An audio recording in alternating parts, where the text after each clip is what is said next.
back to the Citizen channel. Yes, I'm still coughing and spluttering a few days later, up and down.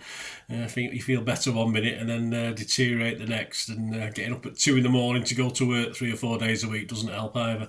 But we're doing a Pepsi 11 today. Let's not feel sorry for myself. Why not? Why? No one else will. So we're doing a Pepsi 11. City against West Ham, of course, on the back of a victory, of course, at Leicester. This is going to take place on the 4th of January 2025, the new year, 3 p.m. kick-off, match day 20. I'm recording this on the 1st of January 2025, so all stats and flu symptoms with the players, etc., etc., correct as I know as far as injuries are concerned and stuff like that. So I'm going to check out West Ham, particularly the new manager who's struggling already or under pressure already. What a setup them poor West Ham fans have to put up with there. We'll try and pick a Pepsi 11, which I've not been lazy this week. I just can't see any reason why I can't go with my 11 that I've put together. This isn't on English or UK TV as far as I can see. So unless you're going down there, if you do see me, come and buy me a double whiskey or something like that. That'd be much appreciated. So it's not on anywhere. You'll have to find a way of watching it if you're not there. And please check out my City West Ham 1:30 special, which, learn a little bit of history, guys. A little bit of trying to inform and entertain, as I always do. Tune in for that and spread the word. It's always very, very welcome.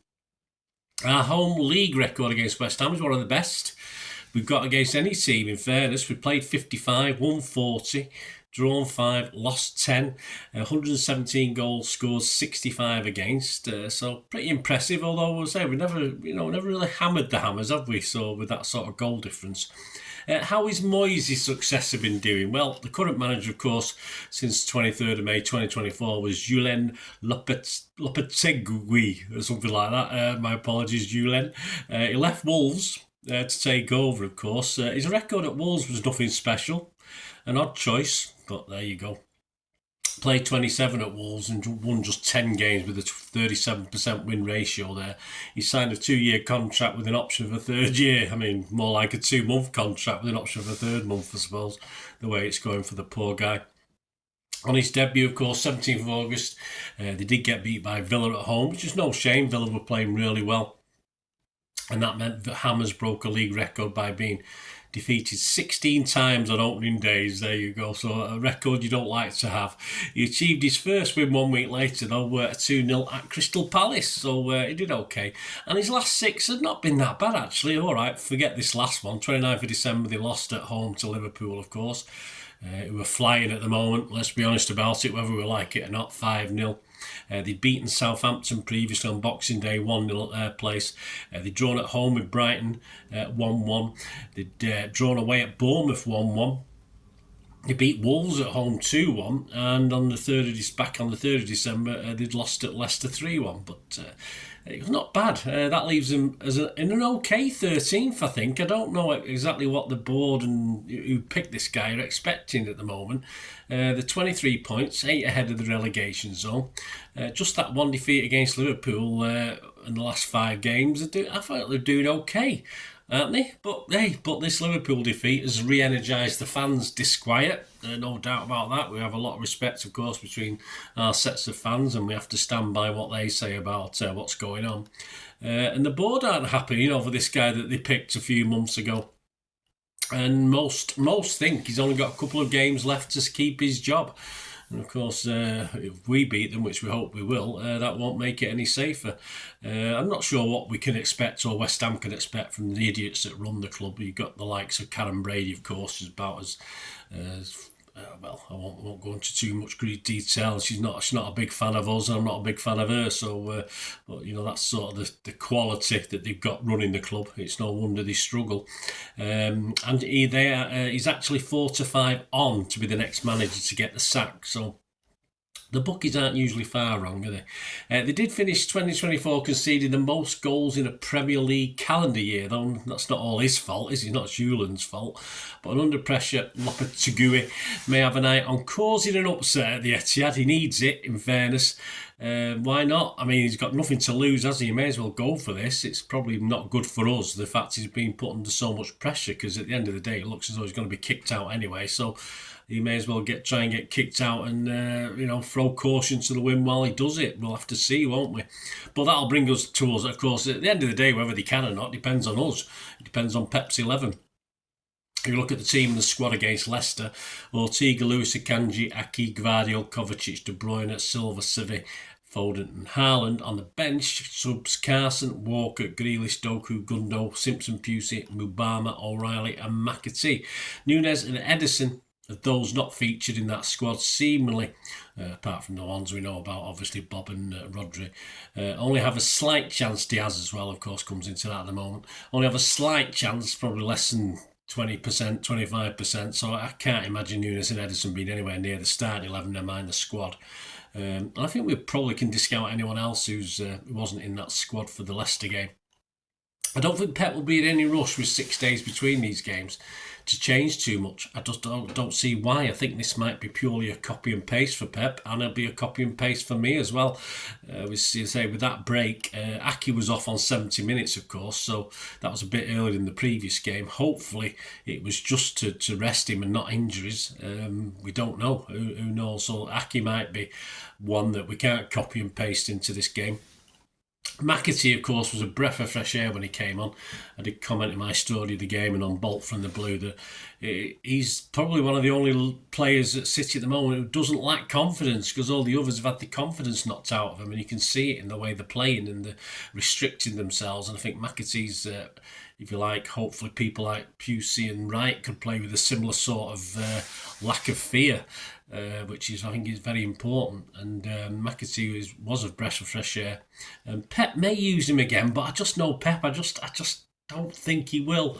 We know Pep of old, and it'd be lovely if he does. Don't get me wrong. I won't mind getting my starting 11. I won't mind being 2 or 3 wrong. I was full on, spot on for the Leicester game, of course, but I won't mind being 2 or 3 players out with this one. And I don't see. But as I said, I don't. Pep's Pep. He'll say good things. I can certainly see McAtee getting a good chunk of the game if he doesn't start it. So this is what I'm going to go with, guys. And it is, as I said, I've used the word already. It's a copy and paste. I'm just going to copy and paste the team that started against Leicester. Hopefully they've all come out fit of it.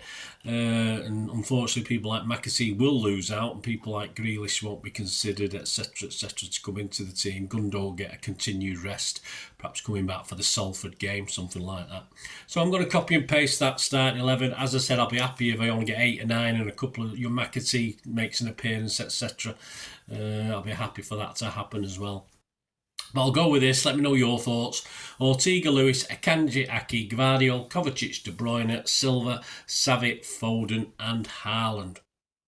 So there you go. I think certainly Savic deserves another start, doesn't he, as over, say, Doku. But you never know, he might start Doku and Savic again. I don't think the two work. I mean, so far, when Pep's played both of the wingers, it's not quite worked, I don't think.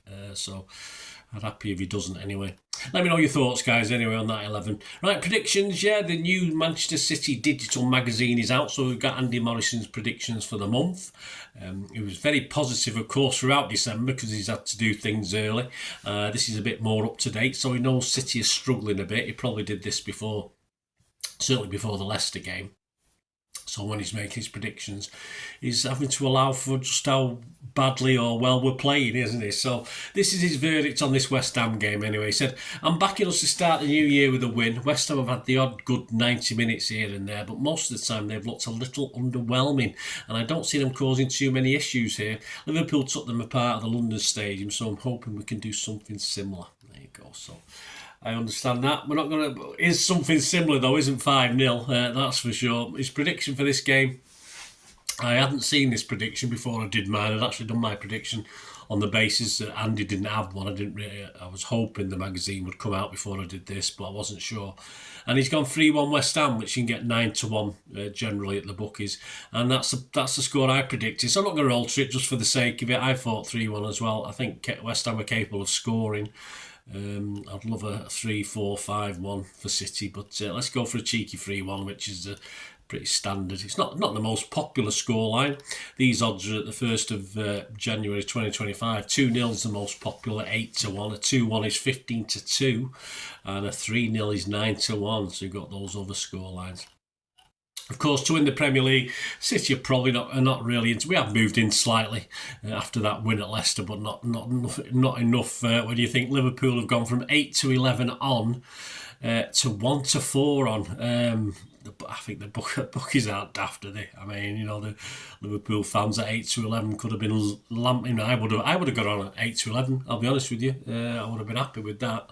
But 1 to 4, it's bookies are putting them off now, aren't they? Arsenal are 5 to 1, second favourites. Chelsea have gone from 5 to 1, literally now to 33 to 1. It's amazing what a couple of defeats will do to a team. And as far as City is concerned, I'm just doing a top 4 watch at the moment. So for a top 4 finish for City, which is priority number 1 for us, I think, this season, it's 4 to 7 on. So a little change to what it was last week before the Leicester win anyway. To finish outside the top 4, if you thought that, you get 5 to 4 odds against, but we have to be positive, so I want to ignore that one. West Ham top half finish, get 6 to 1 on that. If you want, you know, most bookies are thinking it's going to be a bottom half finish. So if you're a West Ham fan, you're confident there can be a change round with a new manager or with the manager they've got. 6 to 1 sounds all right. The match odds themselves for this one, City are odds on, but not as odds on as you'd normally expect City to be at home to West Ham. We're just 1 to 3 on. Again, a bit mean for betting on. But for West Ham fans and City fans who are still pessimistic, you get a 5 to 1 the draw and a West Ham win 8 to 1. So plenty to be made if you fancy a little bit of a Dutch there, Dutching for the West Ham fans and you negative City fans. I'm sure you're out there.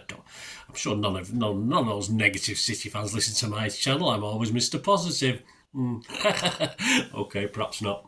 There you go, guys. Hope you enjoyed this anyway, and I'm just glad to get through one of these without coughing and spluttering. I have to do a couple of edits, so thank you very much. I've sort of just about survived. Next up, of course, with the player ratings, which again, depending on timings, I'm at the game, of course, on Saturday. So if I can get it out Saturday night, the player ratings, I will. Otherwise, it'll be out Sunday, and of course, the story of the game will probably be out on Monday. If I get the player ratings out on Sunday, so I'll do one each day anyway, so the story of the game will follow. I'll try and put a lighter look at the game on that, so please have a look at that Leicester one if you've not watched it already. Just a few little try and bit of humour into it. It's easier when we're winning, it's not as easy when we're losing, but we try, don't we? And of course, very soon next week, amongst other things on the channel, of course, lots of I didn't knows and all this sort of thing. There'll be a Pepsi 11. No City 130 for this one. We don't have any sort of City 130 history, do we, against Salford? So there'll be a Pepsi 11, of course, for the visit of Salford to the Etihad. So I've got mine. £7.50 my ticket. £7.50. That's not bad, is it? That's pretty good. I mean, I'm on the cup scheme. But I'm not sure. I think my lad paid 15. I think he did. He's not on the cup scheme. But hey, £7.50 to watch the mighty Salford City. What more could you ask for? Anyway, join me for that, guys. Please stay tuned if you want ways of contacting me and getting in touch through my various socials. And if you like what I try and do, guys, it's a new year. If you can try and help support the channel, it'll be much appreciated. Please just stay tuned for information on that as well. I hope you enjoyed the feature, and yeah, if you can support me through the subscription, if you can subscribe, guys, that'd be wonderful if you've not already done so. We do actually have memberships at the moment, just 99p a month, so you get access to all my City stuff, including all the history vlogs, dozens and dozens not been published yet that you get immediate access to, and every time I do a edit and do a vlog, you get immediate access to it as well. So you can have a copy of scripts as well if you want any hard copy of the sort of things I do on matches and teams and managers and players, etc, etc. So if you can join the membership, that'd be wonderful. We do have sponsors at the moment. Piat 6505 are our current sponsor. They have a little eBay shop, so if you check in the comments section, there's a link there to the shop. They sell movie posters from the 90s and 2000s. They sell DVDs, some classic Hollywood movies, some classic foreign language ones. And if you do see anything you fancy on there, if you do place an order, just mention me, just say Bernard sent you, and you automatically get 10% reduction in the cost of your order. So fill your boots, guys, and my thanks to Piat 6505. And yeah, if you want to support the channel just by watching the ads, that helps. Watch the ads, let them play through while you just have to check your phone or something, let it play out. And of course, if you follow any of the links, that always works as well. You follow a link to one of the ads and you fancy something. I've done it myself. I've followed followed a link and actually purchased something from another organisation. But it can happen. It can happen. Not all ads are stuff you're not interested in.